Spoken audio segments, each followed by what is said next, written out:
यह कहानी शुरू होती है जब एक बड़े राज्य का राजकुमार अपना राजमहल और सब कुछ त्याग कर बौद्ध संघ में शामिल हो गया। शुरुआती दिनों में नए भिक्षु ध्यान करना सीखते थे और गौतम बुद्ध उन्हें भिक्षा मांगने भेजते थे ताकि उनका अहंकार कमजोर हो और उनका व्यवहार विनम्र हो जाए। कुछ समय बाद राजकुमार भी भिक्षाटन पर जाने लगा। शुरू शुरू में सब ठीक था, लेकिन कुछ ही दिनों में एक घटना हुई जिससे राजकुमार विचलित हो गया और उसने भिक्षाटन पर जाने से मना कर दिया।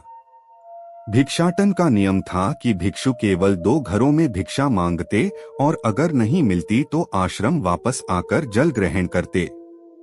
एक बार राजकुमार भिक्षु नगर में भिक्षा मांगने निकला और उसे भिक्षा नहीं मिली। पहले तो राजकुमार को निराशा हुई, लेकिन कुछ ही पलों में उसका मन शांत हो गया। बिना किसी प्रयास के आज भिक्षु बहुत प्रसन्न था। उसने लौटकर गौतम बुद्ध से कहा, आज मुझे भिक्षा प्राप्त नहीं हुई, लेकिन मेरा मन शांत है और कोई विचार मुझे परेशान नहीं कर रहा है। गौतम बुद्ध भिक्षु की सारी भावनाएं समझ रहे थे। तथागत ने कहा, अच्छी बात है, अब तुम कल महल की तरफ भिक्षा मांगने जाना। भिक्षु ने आज्ञा का पालन किया और अगले दिन भिक्षा मांगने निकल गया। कुछ देर बाद जब भिक्षु महल के आगे से गुजरा तो उसे अपना महल याद आ गया कि कैसे वह ऐशो आराम का जीवन जीता था। भिक्षु ने सोचा, महल में खाने को स्वादिष्ट पकवान मिलते और सेवा करने को कई नौकर होते और सभी प्रकार के सुख मिलते। ऐसा सोचते सोचते भिक्षु के मन में इच्छा हुई कि आज बढ़िया भोजन मिल जाए। तभी भिक्षु सचेत हो गया कि यह सब अतीत की स्मृतियां हैं और मैं केवल इन्हें देख रहा हूँ। पुरानी यादों के ताजा होने से मन में कुछ इच्छाएं प्रकट हो रही थीं, यह भी मैं केवल देख रहा हूँ। अगर मैं इन शारीरिक इच्छाओं को पूरी करने की लालसा रखूं तो मैं मन की शांति और यह जागृत अवस्था खो दूंगा। भिक्षु ने महसूस किया कि जब जब हम स्वयं को 2 कदम आगे ले जाते हैं, चेतना का स्तर ऊपर उठाते हैं, तब तब मन इस प्रकार के खेल खेलता है। जब हम मन को शांत करने लगते हैं, तब मन हमें बेचैन करने की पूरी कोशिश करता है। भिक्षु यह सोचकर बहुत खुश हुआ क्योंकि आज उसने आत्मचिंतन से मन के बारे में गहरी समझ और सूक्ष्म दृष्टि प्राप्त कर ली। भिक्षु ने आश्रम आकर गौतम बुद्ध को सारी बात बताई और कहा, तथागत, आज मुझे आपकी कृपा से सूक्ष्म दृष्टि प्राप्त हुई है। मन हमें बार बार इच्छाओं में उलझाना चाहता है। महल को देखकर मुझे भी पुराने सुखों का स्मरण हो आया, लेकिन आज भी विचार मुझे छू नहीं पाए। गौतम बुद्ध ने कहा, अच्छी बात है, कल नगर की दक्षिण दिशा में जाना। वहाँ एक हवेली है, वहाँ मन और विचारों पर उपदेश देकर आना। भिक्षु बहुत खुश हुआ। आज वह जल्दी जल्दी चल रहा था क्योंकि वह उपदेश देने जा रहा था। पर दोस्तों, इस बार की यात्रा भिक्षु पर भारी पड़ने वाली थी। कुछ ही देर में भिक्षु हवेली पहुंचा और भिक्षा के लिए आवाज लगाई। आवाज सुनकर एक सुंदर युवती बाहर आई। भिक्षु ने सोचा कि इस युवती की सुंदरता को देखकर मेरे मन में कोई विचार नहीं आना चाहिए, क्योंकि मेरा यहाँ आने का प्रयोजन तो इसको उपदेश देना है। युवती ने भिक्षु को प्रणाम किया और कहा, आइए पहले भोजन ग्रहण कीजिए। भिक्षु ने भोजन किया और फिर सोचा कि उपदेश देने से पहले थोड़ा आराम कर लेता तो अच्छा होता। भिक्षु यह सब सोच ही रहा था, तभी युवती ने कहा, श्रीमान, आपने अभी अभी अन्न ग्रहण किया है, अब थोड़ा आराम कर लीजिए, फिर उपदेश शुरू करना। यह सुनते ही भिक्षु सतर्क हो गया। जो योजना वह मन में बना रहा था, वह महिला बिना बताए करती जा रही थी। भिक्षु ने सोचा, यह सब संयोग है।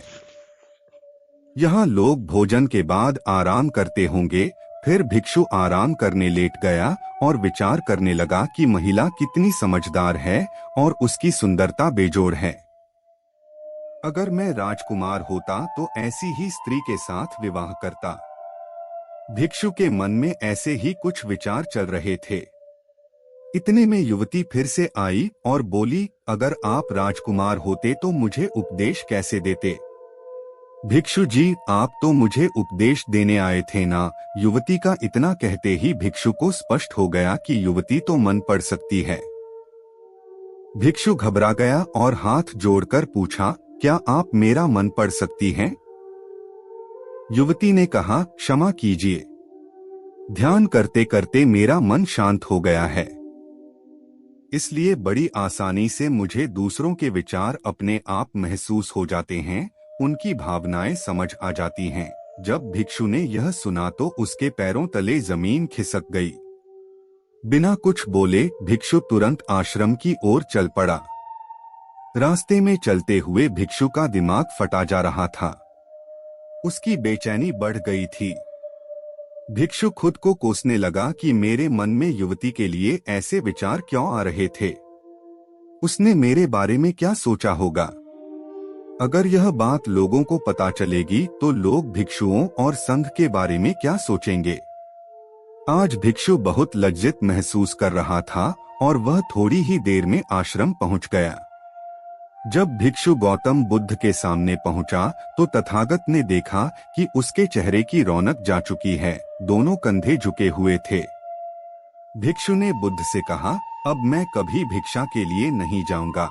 तथागत ने कहा, पहले आराम से बैठो, फिर मुझे बताओ कि तुम्हारी चाल में इतनी थकान क्यों है?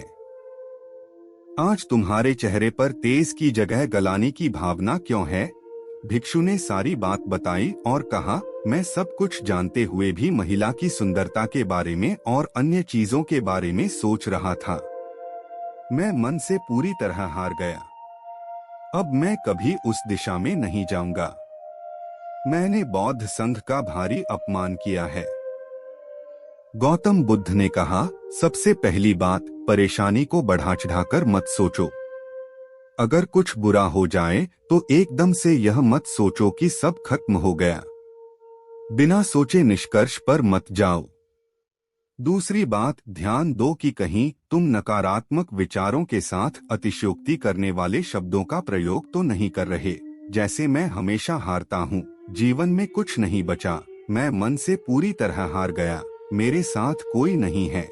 क्योंकि ऐसा करने से मन अति भावुक और विचलित हो जाता है और नकारात्मक विचारों के चक्र में फंसा रहता है। तथागत के शब्दों से राजकुमार भिक्षु के मन को सांत्वना मिली। भिक्षु ने पूछा, अगर मैंने अपने मन को जीत लिया था तो फिर मन ने मुझे परेशान क्यों किया? गौतम बुद्ध ने कहा, सबसे पहले यह समझो कि विचार पैदा कैसे होते हैं। गौतम बुद्ध कहते हैं, हम खुद विचारों को यह शक्ति प्रदान करते हैं। जब आप विचारों को सही गलत के टैग लगाकर देखते हो तो उनके प्रति प्रतिक्रिया करने लगते हो। एक विचार के साथ अन्य विचार भी सोचने लगते हो। जब तक आप खुद को जज करोगे तब तक मन आपको नीचा दिखाकर हावी होता रहेगा।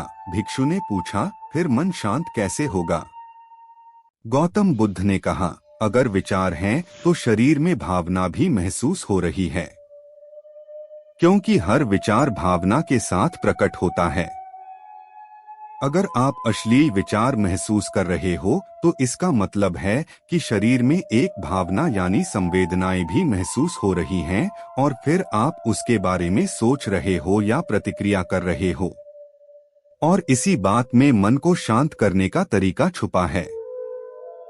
हर विचार को देखना कठिन है क्योंकि विचारों का वेग तेज है, लेकिन शरीर में महसूस हो रही भावना यानी संवेदनाओं को देखना आसान है, क्योंकि ये देर तक बनी रहती हैं। अगर इन्हें बिना जजमेंट के सही गलत का मतलब लगाए सिर्फ देखा जाए तो ये गायब भी हो जाती हैं।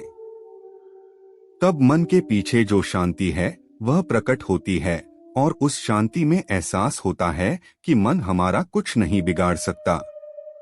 हमारा अंतर्मन कैसे ठीक होता है? बिना जजमेंट के।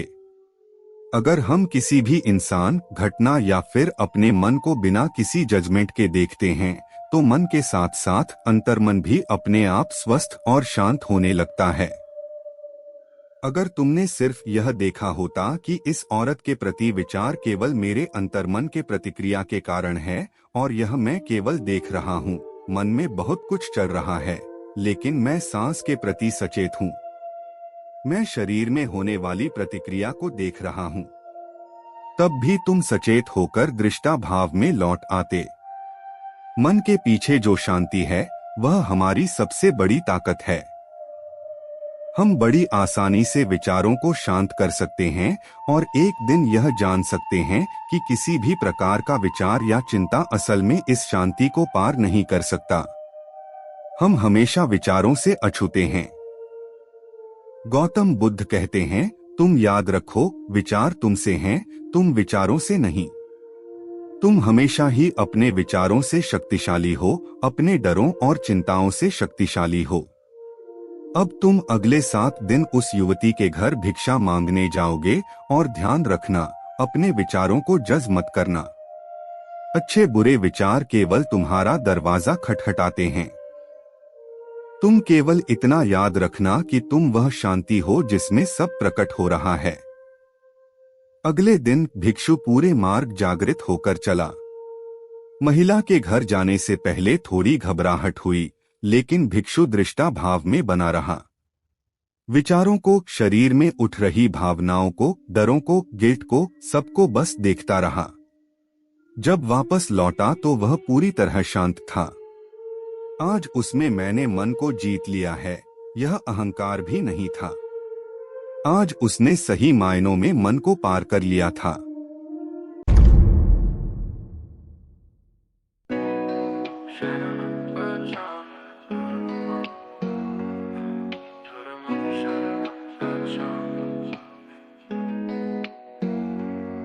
बुद्धं शरणं गच्छामि, धर्मं शरणं गच्छामि, संघं शरणं गच्छामि, बुद्धं शरणं गच्छामि, बुद्धं शरणं गच्छामि, संघं शरणं गच्छामि।